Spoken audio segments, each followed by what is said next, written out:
नमस्कार सर्वांना. आज आपण ह्युमन डेव्हलपमेंट रिपोर्टबद्दल बोलणार आहोत. ह्युमन डेव्हलपमेंट रिपोर्ट बद्दल बोलणार आहोत. ह्युमन डेव्हलपमेंट रिपोर्ट बद्दल बोलणार आहोत. ह्युमन डेव्हलपमेंट रिपोर्टमध्ये हा UNDP कडून येतो, लक्षात घ्या. युनायटेड नेशन डेव्हलपमेंट प्रोग्राम, बरोबर आहे. युनायटेड नेशन डेव्हलपमेंट प्रोग्राम 1990पासून याची सुरुवात झालेली आहे. हे दुसरी फॅक्ट. तिसरी फॅक्ट जे आहे ते महबूब उल हक आणि अमर्त्य सेन यांनी ही संकल्पना दिलेली आहे. महबूब उल हक प्लस अमर्त्य सेन. महबूब उल हक आणि अमर्त्य सेन यांनी ही संकल्पना दिलेली आहे ह्युमन डेव्हलपमेंट रिपोर्टची आणि ह्युमन डेव्हलपमेंट इंडेक्सची. आणि ह्युमन डेव्हलपमेंट रिपोर्ट या ह्युमन डेव्हलपमेंट रिपोर्टमध्येच ह्युमन डेव्हलपमेंट इंडेक्स दिलेला असतो. आता तो कसा असतो, काय असतो, तो कसा कॅल्क्युलेट केला जातो, त्याचे कोणते कोणते पॅरामीटर्स आहेत, आपण त्याबद्दल बोलू. ह्युमन डेव्हलपमेंट आपल्या लक्षात घ्या. ह्युमन डेव्हलपमेंटमध्ये माणूस हा केंद्रस्थानी आहे. माणूस केंद्रस्थानी आहे. जे एका देशाची अर्थव्यवस्था असते तिथे केंद्रस्थानी हा माणूस नाही राहत, त्या देशाची अर्थव्यवस्था राहते, बरोबर आहे. एखादी अर्थव्यवस्था आहे ती कॅपिटलिस्ट आहे की सोशलिस्ट आहे की कम्युनिस्ट आहे, तर स्टेट इंटरव्हेन्शनच्या भरोशावर ते ठरवल्या जाते. राज्याचा हस्तक्षेप किती आहे त्या भरोशावर ते ठरवल्या जाते. म्हणजे माणूस हा केंद्रस्थानी नाही. तर ह्युमन डेव्हलपमेंट इंडेक्स कॅल्क्युलेट करताना लक्षात ठेवा, माणूस हा केंद्रस्थानी ठेवला जात असते. आणि 1990पासून समजा ह्युमन डेव्हलपमेंट रिपोर्टमध्ये हा ह्युमन डेव्हलपमेंट इंडेक्स जो आहे तो देण्यात येतो. महबूब उल हक, अमर्त्य सेन, 1990 UNDP. आता लक्षात घ्या, ह्युमन डेव्हलपमेंट इंडेक्समध्ये जे आहे ना 3 डायमेन्शन्स आहेत. ह्या 3 डायमेन्शन्सवर हा इंडेक्स जो आहे तो तयार केला जातो. 3 डायमेन्शन्स आहेत. आता हे 3 डायमेन्शन कोणते कोणते आहेत? 3 डायमेन्शन्स A, B आणि C. या 3 डायमेन्शनवर हा ह्युमन डेव्हलपमेंट इंडेक्स जो आहे तो कॅल्क्युलेट केला जातो. पहिला जो आहे तो दीर्घ व आरोग्यदायी जीवन. दीर्घ व आरोग्यदायी जीवन. एक लक्षात घ्या, दीर्घ व आरोग्यदायी जीवन, याला इंग्लिशमध्ये काय म्हणतात? A long and healthy life. Long and healthy life हे एक झालं. त्याला एकदम साध्या भाषेत म्हणायचं झालं तर आरोग्य किंवा आपण हेल्थ म्हणणार, बरोबर आहे. जे दुसरं आहे ते ॲक्सेस टू नॉलेज.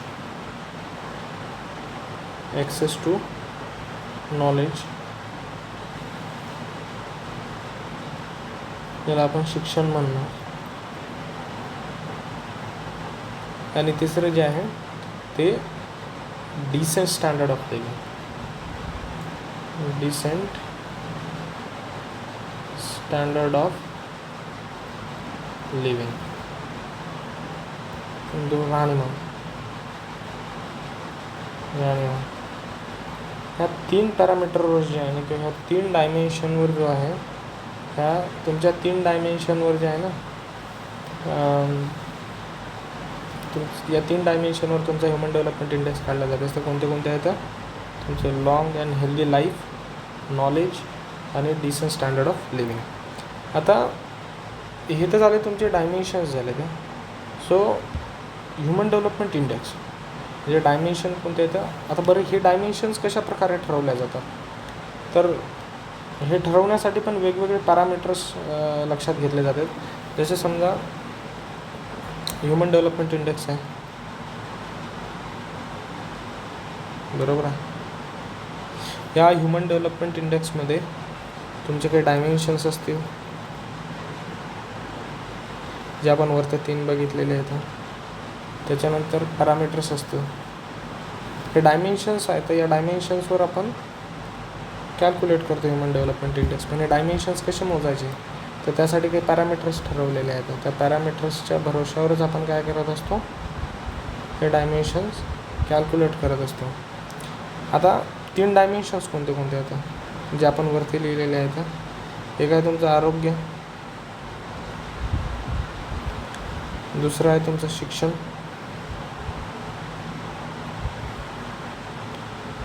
आणि तिसरं आहे तुमचं राहणीमान.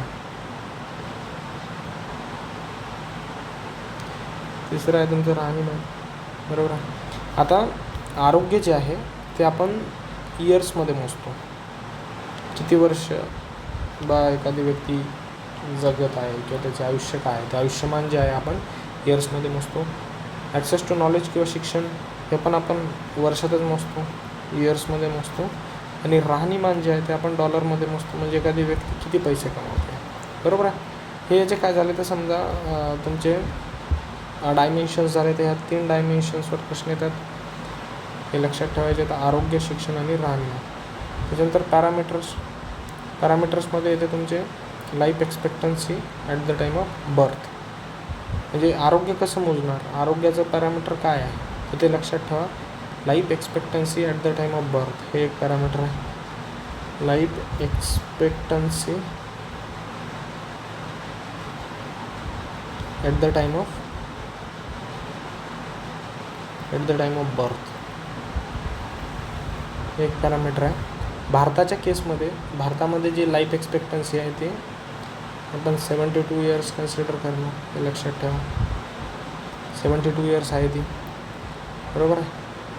त्याच्यानंतर आहे इथे शिक्षण कसं मोजलं जातं. शिक्षण 2 प्रकारे मोजलं जातं. तर ते आहे एक्सपेक्टेड इयर्स ऑफ स्कूलिंग.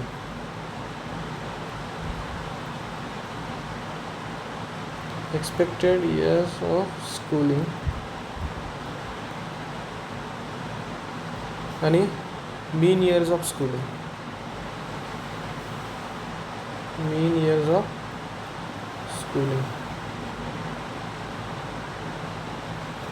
म्हणजे एक्सपेक्टेड इयर ऑफ स्कूलिंग म्हणजे एखादी व्यक्ती जन्माला आली तर ती किती, स्कूलिंग म्हणजे काय, शाळेत शिक्षण, स्कूलिंग म्हणजे शालेय शिक्षण म्हणणार, ते घेणार. तर ते भारतात नाही आहे, ते केस आहे 13 वर्ष, 13 इयर्स. आणि हे किती आहे 6.9 इयर्स, बरोबर आहे. आणि हे मोजलं जात असते GNI per capita, gross national income per capita.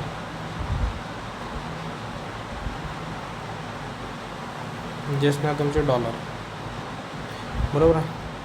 आता हे भारतातनी 13 वर्ष आहे. एक्सपेक्टेड इयर ऑफ स्कूलिंग आणि मीन इयर ऑफ स्कूलिंग आहे 6.9 वर्ष. आणि भारताच्या केसमध्ये हे किती आहे, $9,047. हे भारताच्या केसमध्ये तुमचं GNI पर कॅपिटा $9,047. थोडे फॅक्ट्स लक्षात ठेवा, पुढे कॅल्क्युलेशनला आपल्याला कामी येणार आहे, बरोबर आहे का. तर ह्या 3 गोष्टीवर आपण काय करत असतो, ह्युमन डेव्हलपमेंट इंडेक्स काढत असतो. 3 गोष्टी कोणत्या आता 3 गोष्टी कोणत्या आता तुमचं आरोग्य आहे, शिक्षण आहे, राहणीमान आहे. आता आरोग्य कसं कॅल्क्युलेट केलं जातं, तर ते life expectancy at the time of birth. त्याच्यानंतर शिक्षण काय, एक्सपेक्टेड इयर ऑफ स्कूलिंग आणि मीन इयर ऑफ स्कूलिंग. हे 2 टर्म काय आहेत का, ते आपण आधीच्या लेक्चरमध्ये पाहिलेले आहेत का, बरोबर आहे. नंतर राहणीमान काय आहे, तर राहणीमान कशाप्रकारे कॅल्क्युलेट केलं जातं, GNI पर कॅपिटा. हे आपण जे नॅशनल इन्कमचं जे लेक्चर झालं त्यामध्ये GNI कशाप्रकारे काढलं जात असतं आणि GNI पर कॅपिटा काय आहे, त्यामध्ये ह्या सगळ्या गोष्टी आपण काय केलेल्या आहेत, त्या पाहिलेल्या आहेत का, बरोबर आहे. तर आता लक्षात घ्या, आता ह्युमन डेव्हलपमेंट इंडेक्स म्हणजे काय होते. आता ह्युमन डेव्हलपमेंट इंडेक्स म्हणजे काय होते तुम्हाला सांगतो. ह्युमन डेव्हलपमेंट इंडेक्स, आता ह्या प्रत्येकाचा एक इंडेक्स व्हॅल्यू का. आता ह्युमन डेव्हलपमेंट इंडेक्स काय आहे, ह्युमन डेव्हलपमेंट इंडेक्स काय आहे, तर हेल्थ, एज्युकेशन आणि तुमची इन्कम, ह्या प्रत्येकाचा एक इंडेक्स काढला जाणार. ज्याला आरोग्याचा इंडेक्स म्हणला जाणार, ज्याला आपण एचनी दाखवणार. हा शिक्षणाचा इंडेक्स असणार, ज्याला आपण ईनी दाखवणार. आणि हे राहणीमान आहे तर त्याला आपण आयनी दाखवणार, बरोबर आहे. या सर्वांचा एक इंडेक्स काढला जाणार आणि ह्याची पॉवर 1/3. हा जो नंबर येणार ना त्याला आपण HDI म्हणत असतो.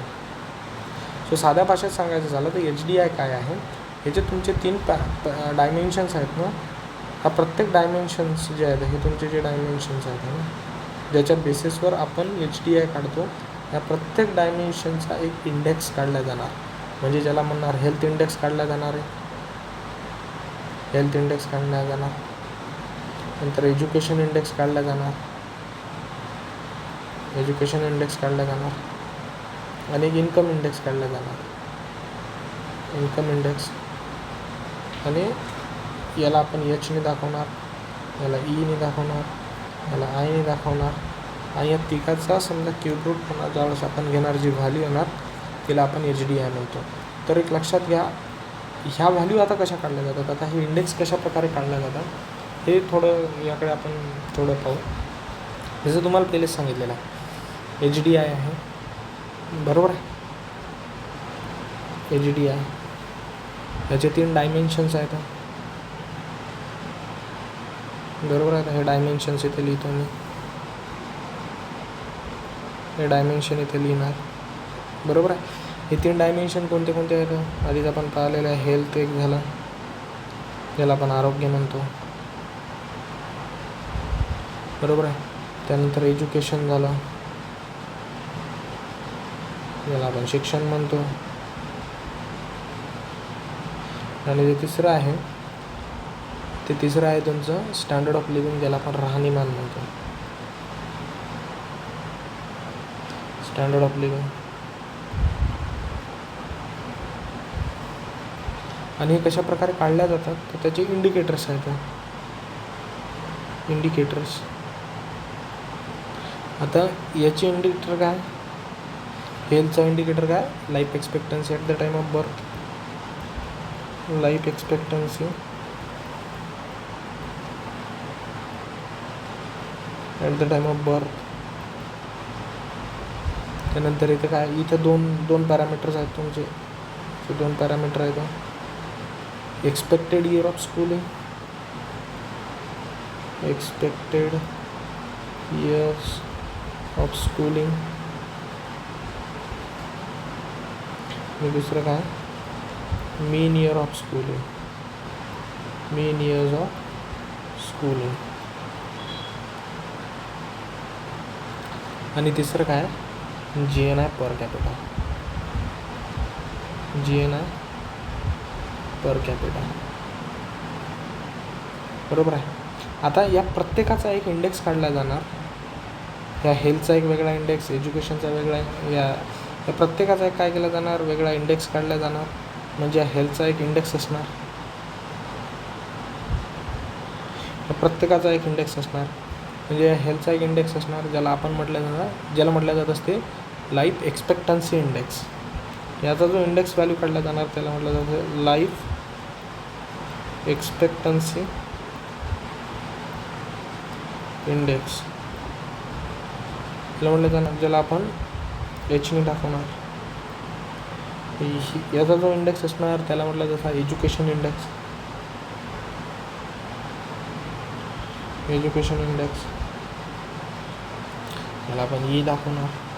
आणि याला GNI इंडेक्स, याला म्हटलं जातं इन्कम इंडेक्स किंवा GNI इंडेक्स, GNI इंडेक्स, ज्याला आपण दाखवतो आयने. आणि या तिघाचे ज्यावेळेस आपण H, E आणि I हे ज्यावेळेस आपण घेणार, बरोबर आहे, टू द पॉवर 1/3, त्यावेळेस त्याला म्हटलं जाणार ह्युमन डेव्हलपमेंट इंडेक्स. आता हे आपण का करतो, हा इंडेक्स का करतो, म्हणजे हे का करतो इथं, म्हणजे आपण ह्या प्रत्येकाचे इंडेक्स व्हॅल्यू का काढतो हे आपल्याला लक्षात घ्या. इथे इंडेक्स व्हॅल्यू का काढल्या जाते एक लक्षात घ्या. इथे इंडेक्स व्हॅल्यू काढण्यामागचं कारण जसं आपण पाहिलेलं आहे की आरोग्य आपण वर्षामध्ये मोजतो, बरोबर. आरोग्य आपण जे आहे ते वर्षामध्ये मोजतो, इयर किंवा टाईममध्ये मोजतो. नंतर शिक्षण पण आपण इयर्समध्ये मोजतो. आणि राहणीमान जे आहे ना आपण हे डॉलरमध्ये मोजतो. आता या तिन्ही बी समजा जे डायमेन्शन्स आहेत ना, या तिन्हीचे डायमेन्शन्स हे वेगळे आहेत, इयर्स आणि डॉलरमध्ये. मग तुम्ही याला कम्पेअर कसे करणार, कम्पॅरिझनच होत नाही, कम्पॅरिझन होणार नाही. त्याच्यावरून तुम्ही व्हॅल्यूज कशा काढणार, जे आपण ह्युमन डेव्हलपमेंट इंडेक्समध्ये व्हॅल्यूज काढतो, बरोबर आहे. आता इथून काय मिळ येणार आहे तुमच्या एखाद्या जे 72 वर्ष आहे, 13 वर्ष, 56 वर्ष, ठीक आहे आपण वर्ष म्हटलं तर हे याला बसवू शकतो सोबत, पण हे डॉलरमध्ये आहे आणि इयर्समध्ये आहे. मग हे कसं आहे, ही शाळा कशी भरवायची, बरोबर आहे. तर ही शाळा भरवण्यासाठीच जे असते ना, इथं अशा प्रकारचं कंपॅरिझन शक्य नाही. एकाला आपण वर्षामध्ये मोजतो आहे, दुसऱ्याला आपण डॉलरच्या सेन्समध्ये मोजतो आहे, तर कंपॅरिझन शक्य नाही. तर आपल्याला कंपॅरिझन करता आलं पाहिजे. कुठं ॲड करायचं असलं तर ॲड करता आलं पाहिजे, कुठं सबस्ट्रॅक्ट करायचं असलं तर सबस्ट्रॅक्ट करता आलं पाहिजे, कुठं मल्टिप्लाय करता आलं तर मल्टिप्लाय करता आलं पाहिजे. जे या केसमध्ये नाही, वर्ष आणि तुम्ही डॉलरला कसं ॲड करणार, हा मोठा सेन्स आहे. तर इथे काय करत असतो आपण, जे आहे ना, आरोग्य असणार किंवा तुमचं शिक्षण असणार, राहणीमान असणार, हे जे डायमेन्शन्स आहेत ना, या डायमेन्शनला आपण एका स्केलवर मोजणार. बरोबर आहे. एक स्केल असणार, जी स्केल 0 to 1च्या मधात ही एक स्केल असणार. प्रत्येक जे तुमचा आरोग्य हा इंडिकेटर आहे, एज्युकेशन हा इंडिकेटर आहे आणि राहणीमान हा जो इंडिकेटर आहे, याला आपण एका स्केलवर कन्वर्ट करणार. ती स्केल असणार 0 to 1च्या मधात. आता ही स्केल जर आपण आणली, समजा इथं जर आपण स्केल लावली 0 to 1, आता साहजिक आहे स्केल जर लावली आपण 0 to 1च्या सेन्समध्ये जर आपण हे आकडे बसवले, सर्व हे आकडे म्हटल्यापेक्षा हे डायमेन्शन जर 0 ते 1च्या स्केलवर बसवले तर आपल्याला कंपॅरिझन सिम्पल जाणार. याचा अर्थ काय, तर आपण इंडेक्स काढणार प्रत्येक गोष्टीचा, जेणेकरून तुम्हाला जे समजा जोडघट आहे ती सिम्पल झाली पाहिजे. तर प्रत्येक गोष्टीचा एक आपल्याला इंडेक्स काढावा लागेल. बरोबर आहे. आता human development index HDI value जी आहे ना, समजा ती काढली कशी जाते ते पाहू आपण. आता HDI व्हॅल्यू ही काढायची कशी, तर एक असते HDI व्हॅल्यू, हे 2 स्टेपची प्रोसेस आहे. HDI व्हॅल्यू जी आहे ना, HDI व्हॅल्यूज ही कशा प्रकारे काढली जाते, बरोबर आहे. तर ती एक 2 स्टेप प्रोसेस आहे. 2 स्टेप प्रोसेस. आणि हा जो नंबर येईल तुमचा HDI झाला, त्यावर तुमच्या देशाची रँक हे ठरवली जाणार. 0, आता ही रँक जी असणार ती साहजिक आहे 0 to 1 असणार. 0 ही वर्स्ट असणार, 1 ही मॅक्सिमम असणार किंवा द बेस्ट असणार. बरोबर आहे. तर HDI व्हॅल्यू काढणं ही 2 स्टेप प्रोसेस आहे. तर 2 स्टेप कोणत्या येतात, 2 स्टेप कोणत्या आहेत. तर पहिली स्टेप जी आहे तिला म्हटलं जात असते calculation of dimension index. Calculation of dimension index. बरं, ह्या प्रत्येक बाबीचा आपण आता एक इंडेक्स काढणार. हा याला काय म्हणणार, डायमेन्शन इंडेक्स म्हणणार. डायमेन्शन इंडेक्स म्हणजे प्रत्येक डायमेन्शनचा एक इंडेक्स काढणार, त्याला आपण डायमेन्शन इंडेक्स म्हणणार. आणि या प्रत्येकाचा आपण काय घेणार, जॉमेट्रिक मीन घेणार.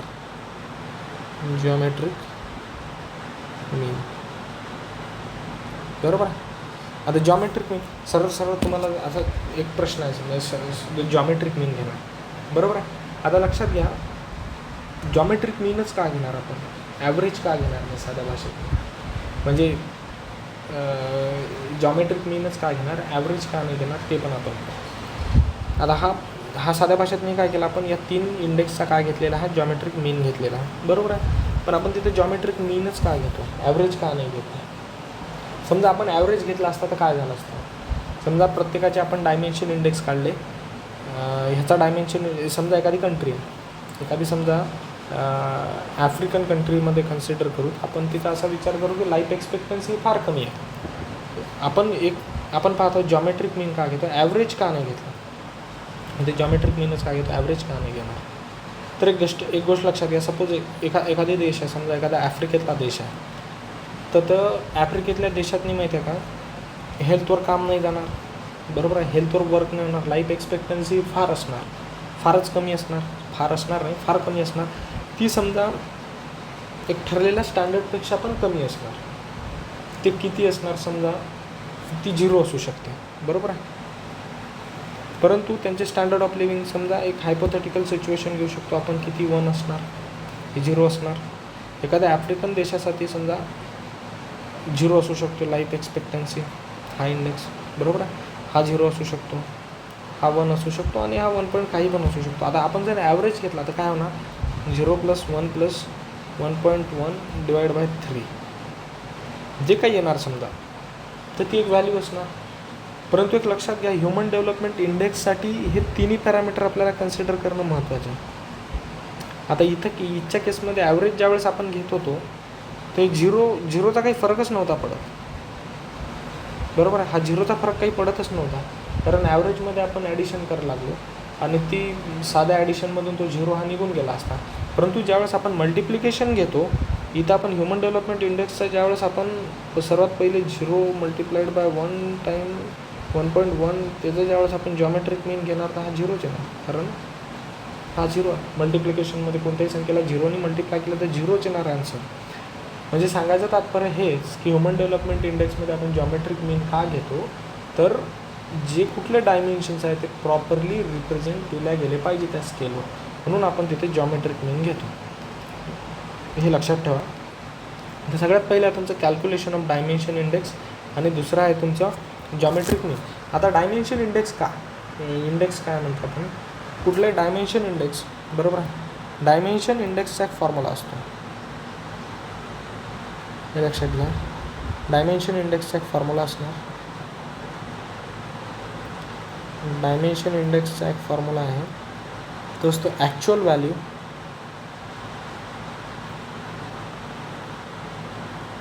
मायनस मिनिमम व्हॅल्यू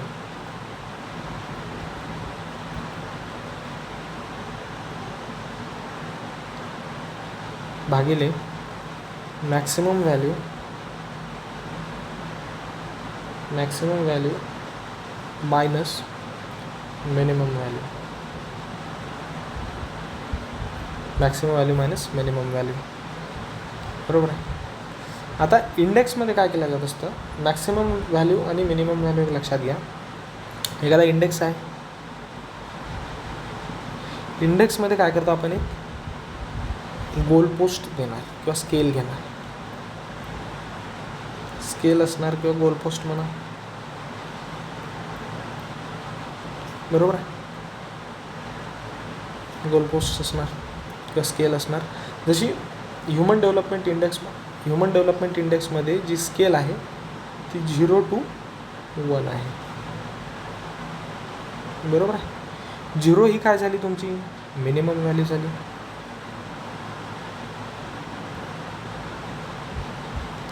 आणि ही मॅक्सिमम व्हॅल्यू झाली. हे आपण का करत आहोत, ही शाळा का भरवत आहोत, एक लक्षात घ्या. ही शाळा आपण याच्यासाठी भरवत आहोत की हे तिन्ही जे पॅरामीटर आहेत ना, हेल्थ असेल, एज्युकेशन असेल आणि स्टँडर्ड ऑफ लिव्हिंग जे आहे ते एका स्केलवर बसवायचे आहेत आपल्याला, म्हणून आपण त्या सर्वांना काय करतो, एका स्केलवर आणत आहोत. तर ती स्केल जी असणार त्यासाठी आपल्याला इंडेक्स बनवावे लागतील. जी स्केल असणार, गोलपोस्ट असणार, तर तिथे जी असणार मिनिमम व्हॅल्यू 0 असणार ह्युमन डेव्हलपमेंट इंडेक्समध्ये आणि ती 1 असणार. आता लक्षात घ्या, 0 ही काय माहीत आहे का, ही सर्वात खालची पातळी आहे ज्या खाली मानवी विकास शक्य नाही. ही सर्वात खालची पातळी आहे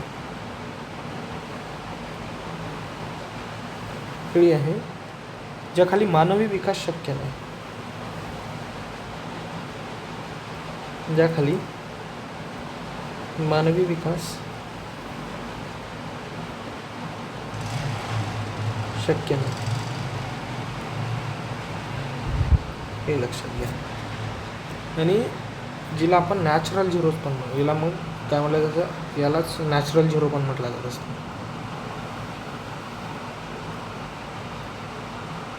ह्या मिनिमम व्हॅल्यूजलाच नॅचरल झिरो पण म्हटलं जात असतं. आणि विकासाची ही सर्वोच्च पातळी आहे, विकासाची ही सर्वोच्च पातळी आहे 1, बरोबर. तर हिला काय म्हटलं असं ॲस्पिरेशनल टार्गेट, म्हणजे प्रत्येक देश काय करणार, ॲस्पायर करणार की आपल्याला इथपर्यंत पोहोचायचं आहे मागे, म्हणून याला ॲस्पिरेशनल टार्गेट म्हणतात. ॲस्पिरेशनल, तुम्ही कसे ॲस्पिरंट्स आहे तशा प्रकारचे हे ॲस्पिरेशनल टार्गेट. प्रत्येक देश हा इकडून इकडे शिफ्ट होण्यासाठी प्रयत्न करणार, 0 to 1कडे जाण्याचा प्रयत्न करणार. ते मॅक्सिमम व्हॅल्यूला काय म्हणतो आपण, ॲस्पिरेशनल टार्गेट म्हणतो. आता ह्या दोन ज्यावेळेस तुम्हाला समजणार त्यावेळेस मी तुम्हाला सांगणार अजून एकदा की बा जॉमेट्रिक मीनच का घेतो आपण, ॲव्हरेज का घेणार आहे.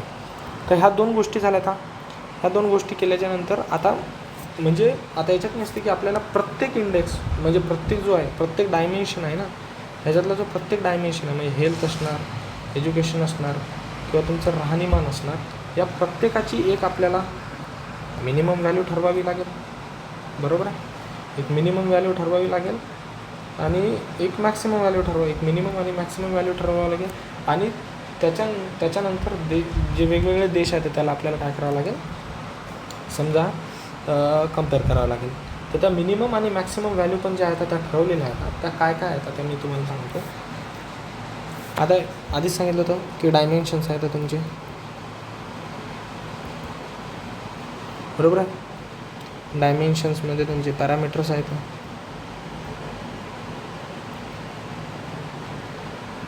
डायमेन्शन आहे त्याच्यामध्ये पॅरामीटर्स आहेत. एक मिनिमम व्हॅल्यू आहे, ज्याला आपण नॅचरल झिरो म्हणतो.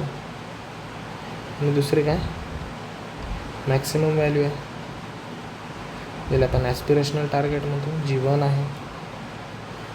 इथे पहिले आहे तुमचं हेल्थ, त्यानंतर एज्युकेशन आणि तुमचं स्टँडर्ड ऑफ लिव्हिंग, इन्कम. ह्याच्यामध्ये काय म्हणतो आपण लाईफ एक्सपेक्टन्सी. बरोबर. ते लाईफ एक्सपेक्टन्सी घेतो, हे 2 पॅरामीटर घेत असतो. अपेक्षित शालेय वर्ष म्हणणार त्याला, अपेक्षित शालेय वर्ष. बरोबर. आणि याला काय म्हणणार सरासरी शालेय वर्ष.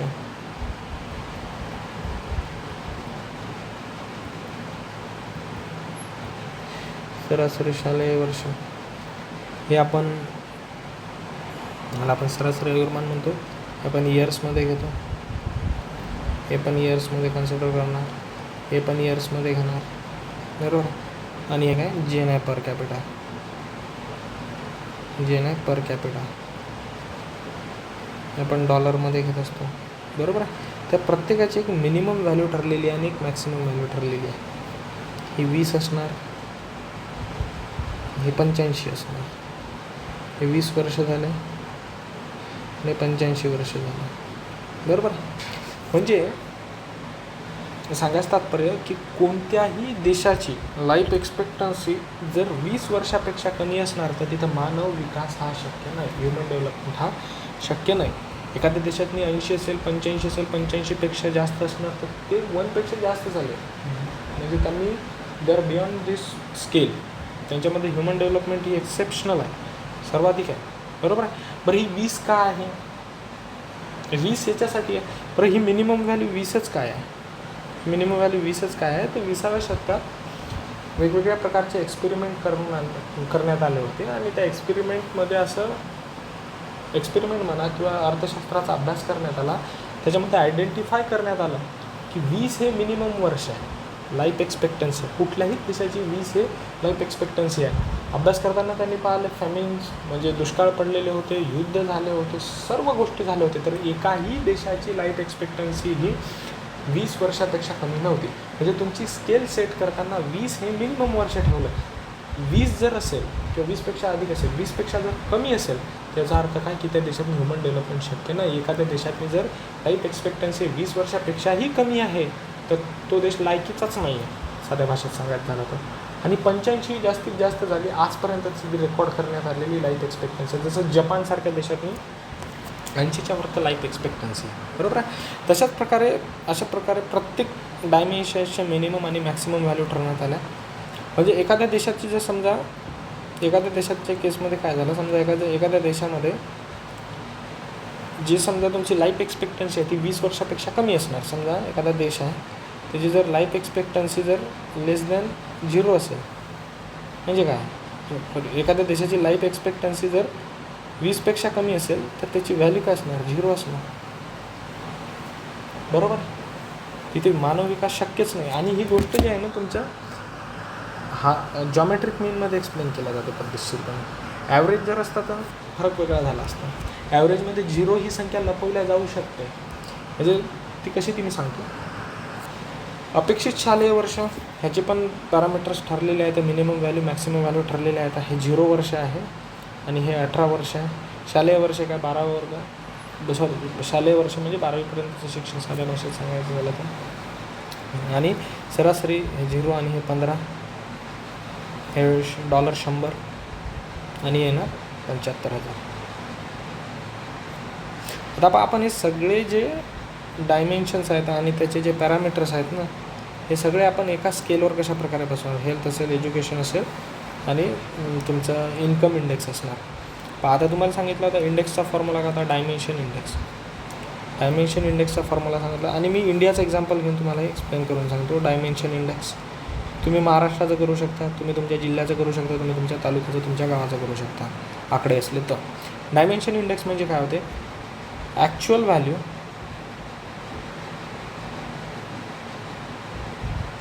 वजा मिनिमम व्हॅल्यू भागिले maximum value minus minimum value. बरोबर. हाच फॉर्म्युला आपल्याला लावायचा आहे लाईफ एक्सपेक्टन्सी इंडेक्समध्ये. जो आपण जे 3 डायमेन्शन्स काढले ना, हेल्थमधला जो पहिला आहे तुमचा, हेल्थमधला पहिला कोणता, लाईफ एक्सपेक्टन्सी इंडेक्स. तर आता आपण पहिले काढणार आहोत लाईफ एक्सपेक्टन्सी इंडेक्स. तो लाईफ एक्सपेक्टन्सी इंडेक्स बरोबर. तर पहिले ए आहे तुमचा life expectancy index. Life expectancy index याला आपण म्हणणार आय हेल्थ. ज्याच्यात actual value minus minimum value, आता मी याला अशा प्रकारे दाखवतो, upon max value minus minimum value. आता भारताच्या केसमध्ये जर आपण डायमेन्शन इंडेक्स, आपण हे भारताचे एक्झाम्पल घेऊन काढणार आहोत. बरोबर. इंडिया दॅट इज भारत, भारताच्या केसने काढणार आहोत आपण. तर ते कशा प्रकारे काढणार, आपल्याला माहीत आहे भारताची लाईफ एक्सपेक्टन्सी ॲक्च्युअल व्हॅल्यू किती आहे. भारताच्या लाईफ एक्सपेक्टन्सीची ॲक्च्युअल व्हॅल्यू 72 वर्ष. सो तुम्ही फॉर्म्युल्यात ही व्हॅल्यू टाकू शकता. 72 मायनस मिनिमम व्हॅल्यू किती आहे 20, मॅक्सिमम व्हॅल्यू किती ठरवलेली आहे आपण 25, मायनस 20, हे किती येणार. याला जर कॅल्क्युलेट केलं तर 0.8 येणार. आय हेल्थ आपण काय केलं, भारताचा आय हेल्थ किती आला 0.8 आला. आता तुम्ही इथं काय केलं, हे सगळे कशात नाही येतं, इयर्समध्ये येतं. इयर्समध्ये आहे, हे इयर्समध्ये आहे. बरोबर आहे. हे इयर्समध्ये आहे, हे इयर्समध्ये आहे. हे सर्वांना आपण एका पॉईंटमध्ये, एका इंडेक्स व्हॅल्यूमध्ये कन्वर्ट केलं. तर ती इंडेक्स व्हॅल्यू किती आली 0.8. बरोबर. आता तसंच आपल्याला दुसरा इंडेक्स काढावा लागेल. तो दुसरा इंडेक्स असणार एज्युकेशन इंडेक्स. एज्युकेशन इंडेक्स शिक्षणाचा इंडेक्स म्हणणार त्याला आपण, आय एज्युकेशन म्हणणार त्याला इथे. बरोबर आहे. हा काय असणार, आपल्याला माहीत आहे एक्सपेक्टेड इयर ऑफ स्कूलिंग. आता याच्यात 2 पॅरामीटर आहेत. एक्सपेक्टेड इयर ऑफ स्कूलिंग म्हणजे अपेक्षित शालेय वर्ष आणि सरासरी शालेय वर्ष. याला मी ईने दाखवणार आणि याला मी एमने दाखवणार. बरोबर आहे. तर एज्युकेशन इंडेक्स जो असणार हा ई आणि एमचा काय असणार, ॲव्हरेज असणार. पण हा कॅल्क्युलेट पण तसाच करायचा, सेम करायचा. पण हा कॅल्क्युलेट कसा करा, ईची व्हॅल्यू काय टाकावं लागेल, actual value minus minimum value upon maximum value minus minimum value. ही जर व्हॅल्यू टाकली आपण ती 13. बरोबर आहे. 0 मिनिमम व्हॅल्यू, ॲक्च्युअल व्हॅल्यू भारताची किती आहे, भारताची 13 आहे. बरोबर आहे. एक्सपेक्टेड इयर ऑफ स्कूलिंग भारताची 13 आहे. आपण इथे 13 टाकली, मॅक्सिमम किती 18, हे 0 टाकले आणि इथे किती येणार, कॅल्क्युलेशन केलं की 0.72. म्हणजे पहा इथं हे पण इयर्समध्ये आपण याला कन्वर्ट केलं. आणि मीन इयर ऑफ स्कूलिंग पुन्हा आपण याचा फॉर्म्युला लावणार, actual value minus minimum value upon maximum value minus minimum value. हे किती आहे, आता हे आपलं ॲक्च्युअल व्हॅल्यू किती आहे 6.9 मायनस 0, हे 6.9 आहे आपली व्हॅल्यू. ही जी आपण कॅल्क्युलेट केली होती ती हे 6.9 आहे. हे 6.9 इथं टाकले, नंतर हे पुन्हा इथं व्हॅल्यू टाकलं तर 15 - 0 हे कॅल्क्युलेशन केलं त्यानं 0.46 बरोबर. तर हे एक झालं. आता याचा जर ॲव्हरेज केला आपण 0.72 प्लस 0.46 भागिले 2 किती येणार 0.59. हा आय एज्युकेशन येणार बरोबर. हा आय एज्युकेशन 0.59 येणार. तर हे 0.59 येणार आपल्याला काढावं लागेल. आता तिसरंच आपल्याला काढावं लागेल. सी काढावं लागेल आपल्याला. सी काढावं लागेल. GNI इंडेक्स याला आपण आय इन्कम म्हणणार. आता इथं जे आहे ना आपण इथे आपण ॲक्च्युअल व्हॅल्यू तर घेतोच, पण इथं ॲक्च्युअल व्हॅल्यू घेताना याचा नॅचरल लॉग घेत असतो. जे आपण मॅथमॅटिक्समध्ये कोणी असतील तर त्यांना माहिती आहे की याचा नॅचरल लॉग घेणार. तर ॲक्च्युअल व्हॅल्यूचा नॅचरल लॉग हे काय होणार natural log of actual value minus natural log of minimum value. हे मी काढून दाखवतो तुम्हाला. Natural log of maximum value minus natural log of minimum value. याचे जर तुम्ही लॉगच्या व्हॅल्यू टाकल्या, आता इथं जर समजा ln of 9047 minus natural log of 100. आता हे थोडं नॅचरल लॉग काढण्यामागची पण थोडी आहे, कारण याच्यामध्ये कसं आपण इथं लॉगरिथमिक व्हॅल्यू का घेतो त्याचं पण एक्सप्लेनेशन सांगतो. आपल्याला माहिती आहे इन्कम थोडं वाढलं की गोष्टीमध्ये बदल हा फार मोठ्या प्रमाणात असतो. तर तो जो एक फार मोठ्या प्रमाणात बदल जो झालेला आहे ना तो आपल्याला तो जो सडन बदल जो होतो तो आपल्याला मिनिमाइज करून दाखवायचा, म्हणून आपण इथं नॅचरल लॉगच्या व्हॅल्यू घेत असतो. ते 75,000 आहे बरोबर. मॅक्सिमम व्हॅल्यू 75,000 आहे ना, तर आपण ठरवलेली आहे. आणि याचा नॅचरल लॉग घेणार ln 100.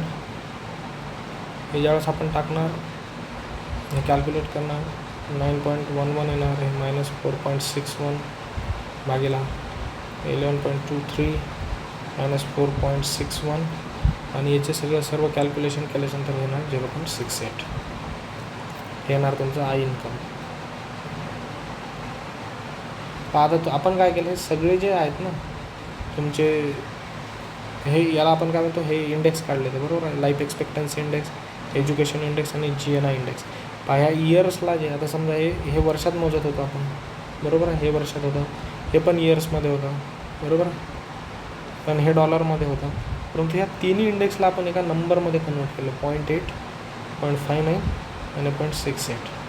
आणि सरळ आहे शेवटी ज्यावेळेस आपण HDI ज्यावेळेस काढतो त्यावेळेस HDI काय असतो याचा जॉमेट्रिक मीन असतो. तो geometric mean H time E times I याचा काय असणार जॉमेट्रिक मीन. तर तो काय असणार HDI समजा ह्या व्हॅल्यू टाकल्या आपण इथं 0.8 टाइम्स 0.59 टाइम्स 0.68 याचं 1/3 याचं म्हणजे टू द पॉवर 1/3 केलं तर येणार 0.685 जी भारताची ह्युमन डेव्हलपमेंट इंडेक्सची व्हॅल्यू आहे.